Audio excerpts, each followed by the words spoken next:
Alors, on va quand même, donc on va commencer, je vais commencer peut-être par demander à Baya de se présenter, puisque moi, sur ma page, les gens doivent me connaître, mais ils ne connaissent pas Baya.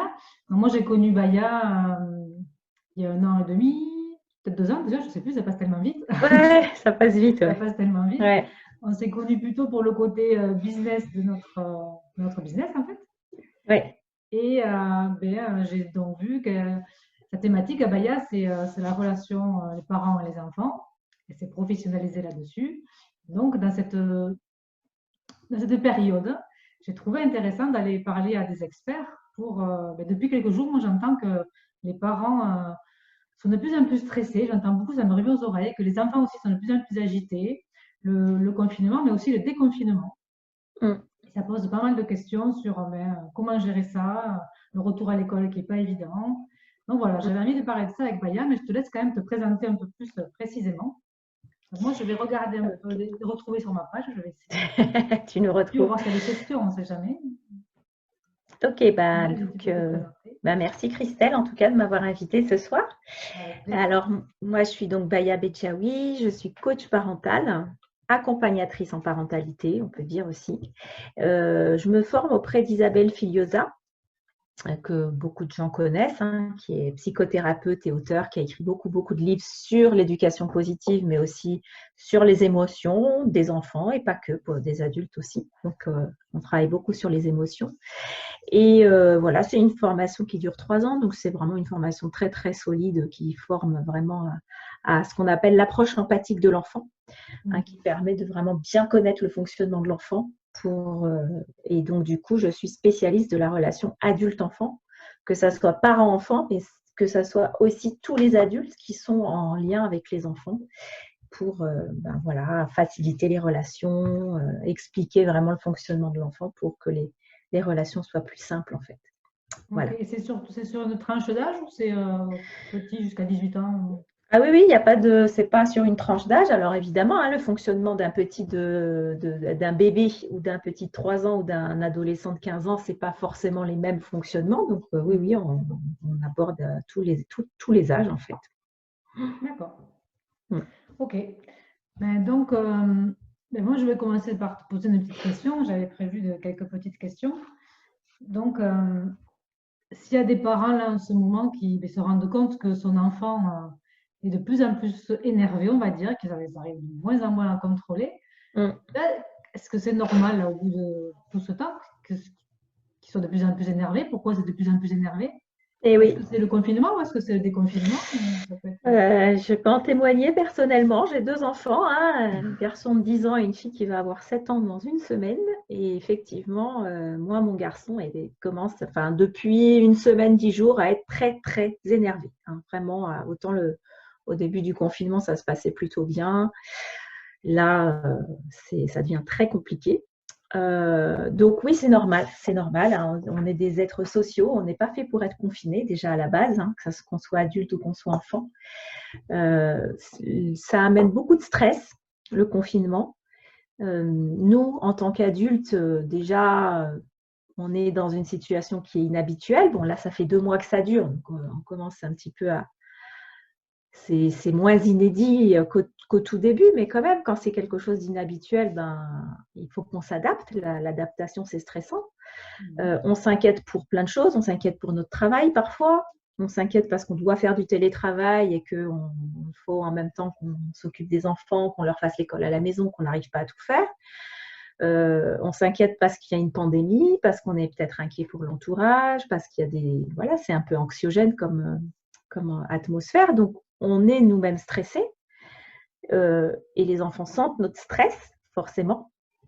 Et eux-mêmes savent, enfin, ils ne sont pas bêtes, les enfants, ils se rendent bien compte que ce n'est pas comme avant, hein, donc qu'ils ne vont pas à l'école. Alors, quand ils sont plus grands, ils entendent, etc. Donc, peut-être même le fait d'entendre et si on ne met pas d'explication sur ce qu'ils entendent, ça peut les angoisser fortement. Et quand ils sont petits, ils ne comprennent pas forcément ce qu'il y a autour d'eux, mais c'est aussi stressant parce qu'ils voient bien qu'ils ne vont plus à l'école, ils voient bien qu'ils restent à la maison, que ce n'est pas comme d'habitude. Donc tout ça, c'est voilà, plus de sentir le stress des parents, ça joue énormément. Oui, j'ai cru, parce que moi je m'intéresse quand même pas mal aussi au ce qui est émotionnel pour le côté apprentissage, mais c'est aussi le côté émotionnel. Et j'ai cru comprendre que les enfants aussi, peut-être souvent les parents ne savent pas, mais ils sont pas à la limite équipés dans le cerveau pour gérer eux tout ça. Tout Alors, nous, à des fait, fois, on n'y ouais. arrive pas, Ouais. même parce qu'on n'a pas bien été non plus habitué à ça. Les émotions, c'est assez nouveau. On n'a pas été Là, on éduqués parlait pas forcément. d'émotions, maintenant on Ouais, en ouais. parle. Mais on apprend aussi, enfin, moi j'ai appris que ben, nos enfants, ils sont pas équipés dans leur tête pour gérer ça. Donc, nous, on Absolument, ouais, croit qu'ils le ça. font exprès des fois, mais ils ne le font pas exprès. Ouais. C'est vraiment important à savoir aussi, c'est que c'est vrai qu'en éducation positive, on s'appuie beaucoup sur les neurosciences. Hein. Les neurosciences, c'est Mm. assez récent, hein, depuis 20 ans à peu près. Hein. Il y a eu des découvertes de fait depuis à peu près 20 ans et ça évolue tous les jours. Mais on sait effectivement aujourd'hui que le cerveau de l'enfant est beaucoup moins développé que celui de l'adulte, Mm. que le cerveau préfrontal, donc celui qui se trouve derrière le front là, Non, c'est frontal. voilà, préfrontal. C'est celui qui sert à raisonner, qui sert à prendre du recul sur une situation, qui sert à analyser une situation, à prendre une décision. Ce cerveau-là, il n'est mûr chez l'être humain qu'entre 25 et 30 ans, selon les personnes.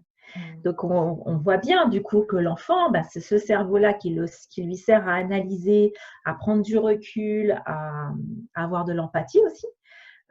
Il est pas forcément super fonctionnel tout le temps. Et c'est le stress. Le stress a tendance à faire disjoncter ce cerveau-là, justement. Mm. Donc, quand l'enfant est en stress, eh ben, il n'a plus cette capacité de comprendre, de raisonner, de prendre du recul. C'est pour ça que quand un enfant fait une crise, se roule par terre, ça ne sert à rien de lui dire mais écoute-moi et de lui dire mais je t'explique. Il n'est pas capable de comprendre quand il est en grand stress en fait. C'est pas le moment. C'est pas le moment là, il n'est pas Non, disponible pour essayer de comprendre quoi que ce soit en fait.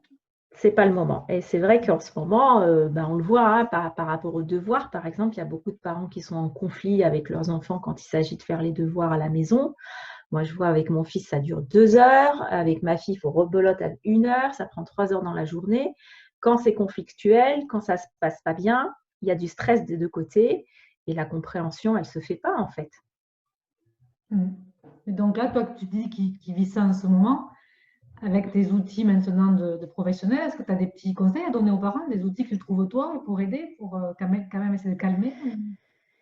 Alors oui, je fais en plus, je suis bénévole sur un numéro vert qui est le 0805 0805 827 827, qui est le numéro vert national pour les parents, en fait, qui s'appelle Enfance et Covid, et où on répond aux parents qui craquent, en fait, et on en a beaucoup qui craquent. Et, et en fait, moi, là, beaucoup de situations que j'entends, c'est des enfants qui régressent, qui refont pipi au lit, qui font des crises, qui font des colères, qui n'écoutent pas. Le parent qui est extrêmement stressé par plein de choses autour de lui. Donc moi, le premier conseil que je donne aux parents, c'est d'essayer, alors c'est pas toujours facile, mais d'essayer de se relayer. S'ils sont 2 à la maison, c'est super, de pouvoir se relayer pour trouver au moins 1 heure dans la journée pour s'occuper de soi. Oui. Parce que moi, ce que j'aime bien comme image, c'est le fameux réservoir d'amour. C'est-à-dire que nous, on est comme un réservoir de carburant et on remplit le réservoir de nos enfants. Pour eux, l'amour, c'est un carburant, c'est une nourriture. C'est comme si une voiture qui n'a plus de carburant n'avance plus. Un enfant qui n'a pas d'amour, et quand je parle d'amour, c'est vraiment au sens large, c'est-à-dire vraiment de l'attention, de passer des moments de qualité avec lui, de le câliner, de lui faire des chatouilles, de jouer avec lui. Tout ça, ça fait partie vraiment du carburant de l'enfant. Donc nous, c'est vraiment, nous, notre rôle, c'est ça, c'est de remplir le carburant de l'enfant. Et avec ce carburant-là, il va pouvoir apprendre, il va pouvoir être autonome, il va pouvoir être sécurisé, il va pouvoir voilà, se développer, avoir confiance en lui. Mais si nous, notre réservoir est vide, on ne peut pas remplir celui de notre enfant. Voilà, donc ça c'est une image que j'aime beaucoup parce que c'est tout de suite parlant. Je dis, si votre réservoir, si toi, Christelle, ton réservoir est vide, si moi, mon réservoir est vide, je ne peux pas, tout coach parental que je suis, je ne peux pas remplir le réservoir de mon enfant. Et quand je sens, il y a des jours où je sens que je suis stressée, je suis plus stressée parce que moi aussi, voilà, je vis le confinement comme tout le monde.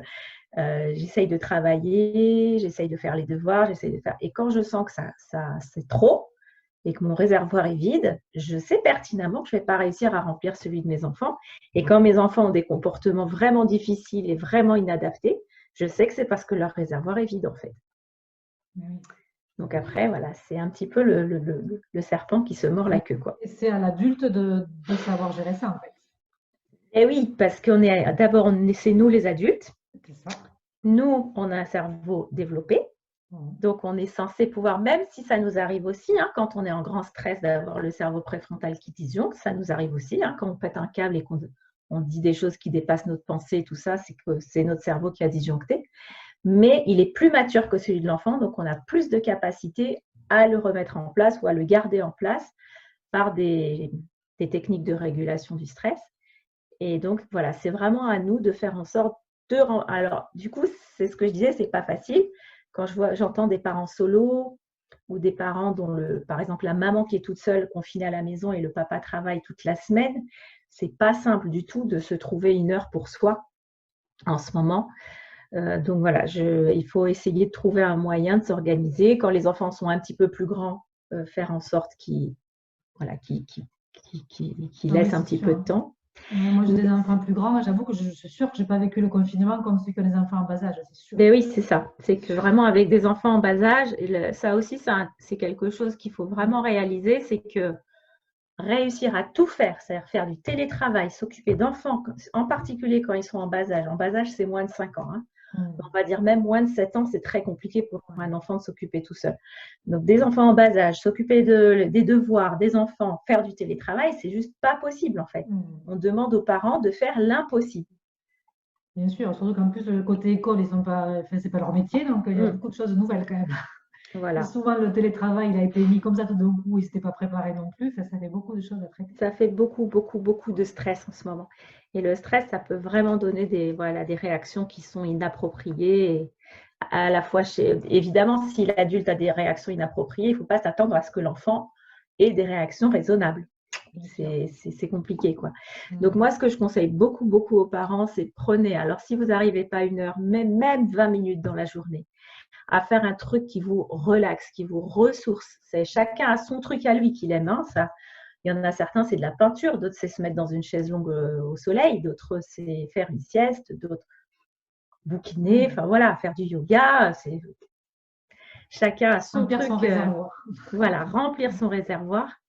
Et une fois que le réservoir est rempli, c'est déjà plus facile voilà, de supporter les comportements difficiles des enfants et de pouvoir, du coup, une fois qu'on a notre réservoir qui est à peu près rempli, parce qu'en ce moment, ce n'est pas forcément simple de le remplir à ras-bord, et ben après, du coup, c'est plus simple de remplir celui de nos enfants, quoi. Bien sûr. Bon, c'est un bon conseil. J'avais un autre point que je voulais aborder parce que ça aussi, je l'entends à la télé, je l'entends aussi autour de moi. Il y a beaucoup de, enfin, il n'y a pas beaucoup, mais j'entends des parents qui se questionnent pour ce retour à l'école. Donc, on entend ceux qui ont déjà décidé que c'était non, ceux qui ne savent pas, qui ont peur. Donc, j'imagine qu'il y a des familles où le parent n'a pas le choix peut-être, mais il faut repartir à l'école, mais l'enfant ne veut pas. Ou le contraire, l'enfant veut absolument repartir voir ses copains, mais l'adulte ne veut pas parce qu'il sent que c'est pas sûr et qu'ils ont peur.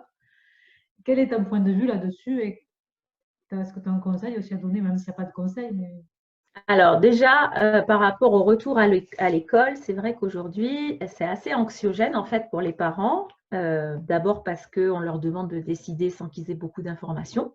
Hein, quand on ne sait pas, c'est très compliqué de décider, hein, quand on n'a pas à la fois le pour et le contre. Ce qu'on sait, c'est que les conditions d'accueil, le protocole sanitaire dans les écoles sera extrêmement rigide et que du coup, ça risque d'être assez anxiogène pour les enfants, ça c'est sûr.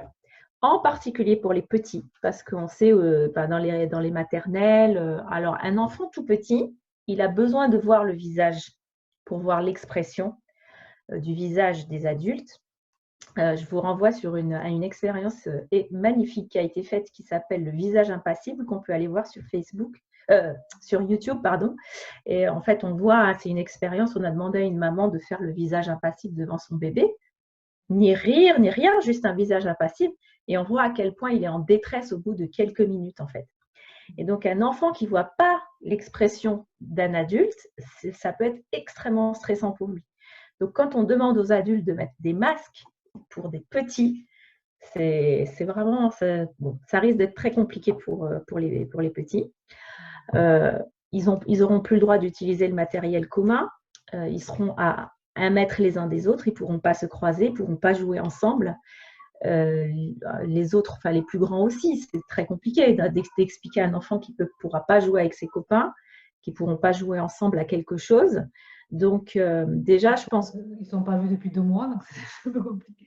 Et puis surtout, ils vont retrouver une école qui n'est pas l'école dont ils ont le souvenir. Ça va être tout à fait différent.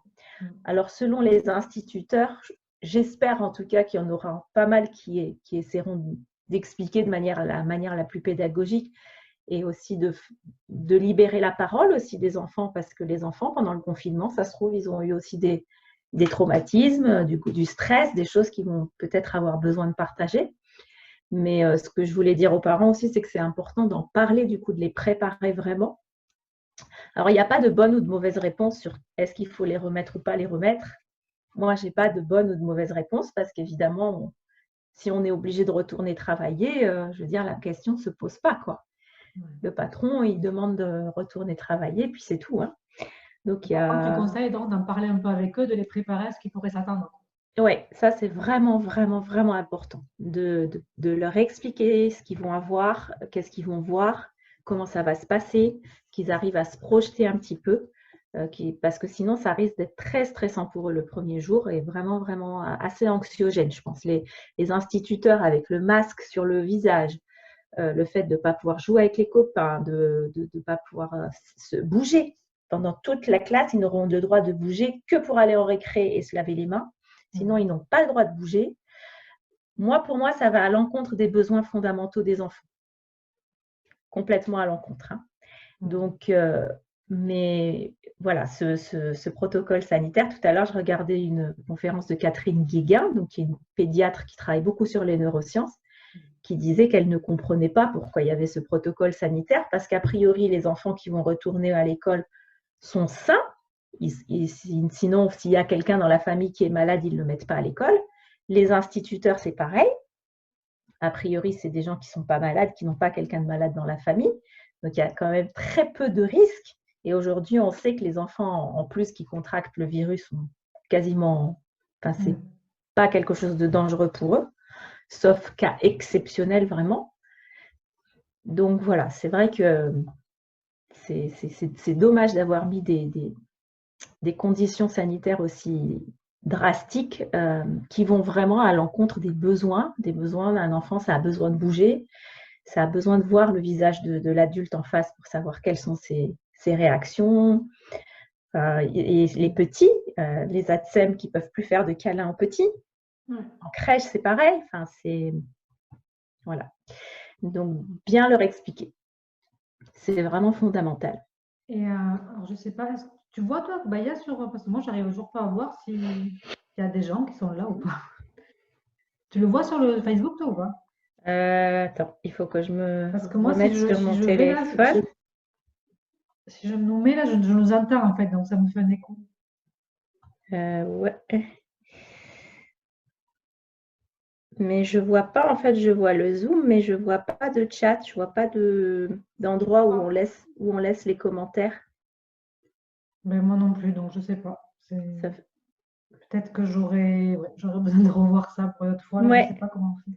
Parce que j'ai l'impression que ça fait pas comme un live où tu laisses des commentaires, ça fait juste une vidéo. Bon, je pense d'autres personnes qui le font. Il y a des gens qui… Mais on ne voit même pas s'il y a des gens qui sont là ou pas. Enfin, moi, je ne le vois pas. Non, moi non plus. Bon, j'espère quand même que ça aura marché. Oui, ça passe sur ta page, ça c'est sûr. Bon. Et j'aurais quand même une dernière question. Du coup, quand même, ce que tu nous dis, c'est c'est pas facile pour des enfants. Mais la question qui me vient donc là, c'est est-ce qu'il y aura des répercussions, je veux dire, sur du long terme chez un enfant ou pas? Un enfant peut facilement quand même, ça peut être traumatisant sur du long terme, ou un enfant, on dit quand même qu'ils peuvent quand même récupérer assez vite, mais c'est pas comme un enfant, oui, bien sûr. Alors, ce qu'on peut dire, c'est que le cerveau d'un enfant est extrêmement fragile. D'abord fragile. D'abord, un enfant est très sensible au stress. Donc, il est beaucoup plus sensible au stress que nous, hein, le cerveau de l'enfant, du coup, comme il n'est pas mature, est plus sensible au stress. Donc, il y a eu beaucoup de stress pendant le confinement. Il risque d'y en avoir encore pendant le déconfinement. Hein. Ce n'est pas un vrai déconfinement, mais un déconfinement partiel. Par contre, c'est vrai que, comme tu disais, leur cerveau est très plastique. Notre cerveau, en général, est plastique, mais le leur est encore plus. Il est très malléable. Ce qui fait que le fait, justement, de parler, d'exprimer, de l'encourager à exprimer, qu'il puisse exprimer ses émotions, qu'il puisse en parler, et qu'on lui explique aussi, qu'on mette des mots sur des choses qui peuvent l'inquiéter, parce qu'un enfant, ça peut vraiment se faire des nœuds au cerveau quand il ne comprend pas. Hein. Quand il ne comprend pas, il voit que les adultes s'inquiètent, il voit de l'agitation et il ne comprend pas, il se dit « Oh, il doit y avoir un truc très très grave ». Parfois, ce n'est pas très grave et il se fait vraiment des nœuds au cerveau en s'inquiétant vraiment beaucoup. Donc, en mettant des mots, en expliquant, en l'encourageant à s'exprimer, lui, par contre, il va pouvoir vraiment... comment dire, ne pas avoir de gros traumatismes, quoi. Voilà, de réparer ce stress et en tout cas de décharger ce stress, de l'exprimer et puis de réparer ce qui a pu se passer avant, quoi. C'est plus facilement réparable chez un enfant. Et c'est vrai qu'on dit que les enfants s'adaptent très vite, hein, mais pour peu qu'ils soient accompagnés, encore une fois. C'est ce qu'on disait tout à l'heure, ils sont petits, ils ont un cerveau qui n'est pas mature, ils ne savent pas se calmer tout seuls, ils ne savent pas gérer leurs émotions tout seuls, jusqu'à un certain âge en tout cas, et ils ont vraiment besoin d'être accompagnés dans ça. Donc c'est vraiment important. Moi j'ai beaucoup de parents, enfin beaucoup en ce moment, quand je les ai au téléphone en fait, ou par conférence, qui disent ah bon, vous pensez qu'il faut lui en parler parce que moi j'ai pas osé, j'avais peur de l'inquiéter. Et en fait c'est le contraire, c'est quand on ne parle pas avec l'enfant sans l'inquiétude du parent qu'il va vraiment se faire des films, se faire des nœuds au cerveau et que ça va être pire en fait. Oui, même moi j'ai des ados, mais je fais pareil. Hein. Je leur dis des fois, si vous sentez que ça monte, vous avez des émotions, mais dites-le, même si vous avez le droit de pleurer, vous avez le droit, pour pas qu'elle le garde et pour pas que. Oui, tout à fait. Oui, absolument. Donc, pour les aider, c'est pas inné tout ça, quoi. Non, c'est pas inné. Alors, c'est pas inné pour nous non plus parce que souvent, on n'a pas été éduqués à exprimer nos émotions. Hein. Nous, quand on était petits, on nous disait souvent que c'était pas vraiment. Voilà, c'est pas grave, oh, tu vas pas pleurer, t'es pas un bébé. Moi, on me disait, t'es pas belle quand t'es en colère.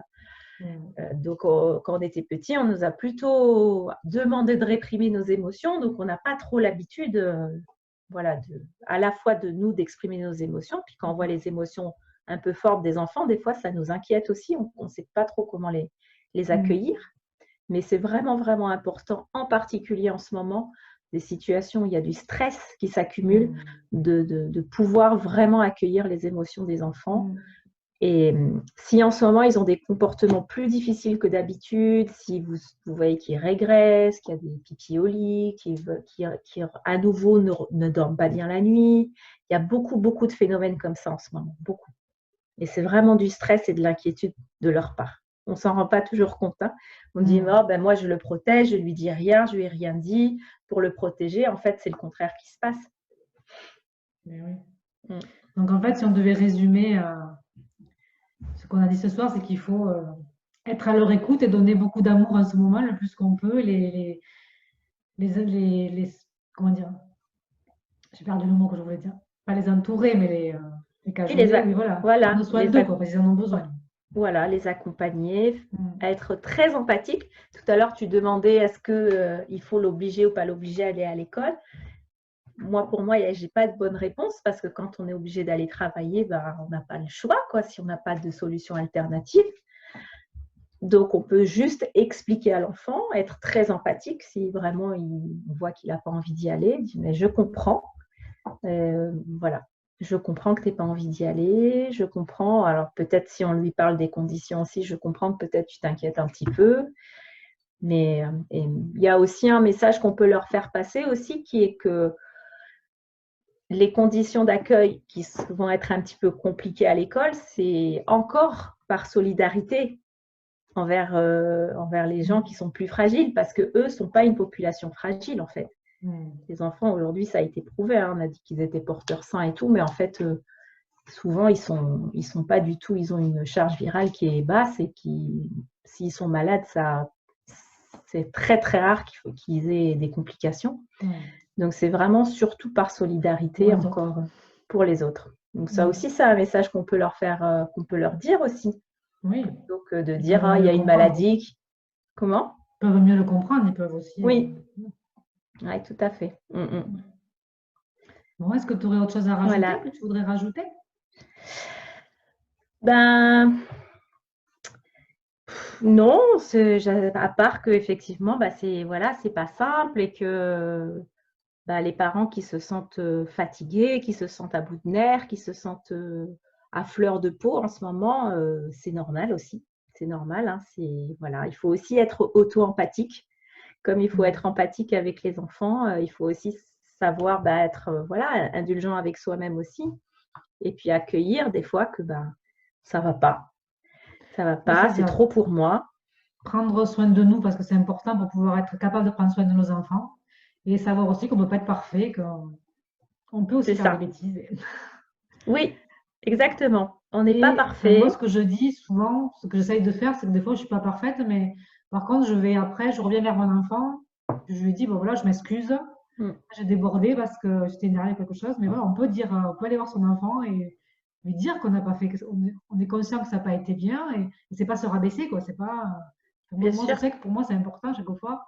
Même quand on se dispute, il y a un mauvais moment, pas de suite, mais j'y reviens après et je rediscute et je dis, bon, je m'excuse, c'est moi qui ai débordé, j'étais un peu trop énervée et tout. Et bon. Bien sûr. Et l'enfant, il est tout à fait capable. Eux, après, ils pourront le faire de leur côté aussi, quoi.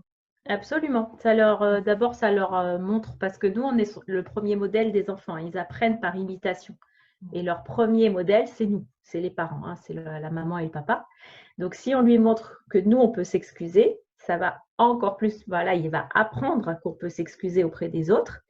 Ça lui montre aussi qu'on n'est pas infaillible. Voilà, il n'y a pas de raison que papa et maman soient totalement infaillibles et totalement parfaits. Ben non, ce n'est pas le cas. On n'est pas infaillible.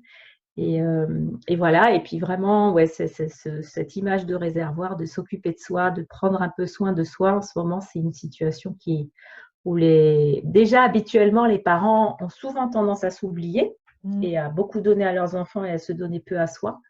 Mais en ce moment, c'est plus encore, vraiment, c'est exacerbé. Donc, c'est vraiment important de pouvoir se prendre un petit moment dans la journée pour souffler, pour faire quelque chose qui recharge ses batteries et qui nous fasse nous sentir bien, quoi. Ça. Voilà. Merci beaucoup, Maya. De rien. Peut-être notre fois, on arrivera à avoir notre sujet parce que c'est des sujets qui m'intéressent. Ouais. Je m'organiserai pour que ce soit peut-être un peu mieux, qu'on ait des gens. Je ne sais pas comment. C'est un début. Ok. Bon. Merci. Merci à toi en tout cas. Bonne soirée et à une prochaine fois. Ben oui. Et puis, Et puis voilà. Puis sinon. Ah oui, pardon, si tu veux. Excuse-moi, avant de partir, où est-ce que les gens ils peuvent te trouver s'ils veulent te trouver? Alors moi j'ai un site, c'est www.parents@apaiser.com. Donc voilà, vous pouvez trouver des articles, une chaîne YouTube avec des vidéos, voilà, où je donne des conseils. Tu as une page Facebook aussi? Une page Facebook, Baya Bedjaoui, voilà, où je mets des informations, si ça vous intéresse. Impeccable. Voilà. Eh bien, à bientôt. À bientôt. Au revoir.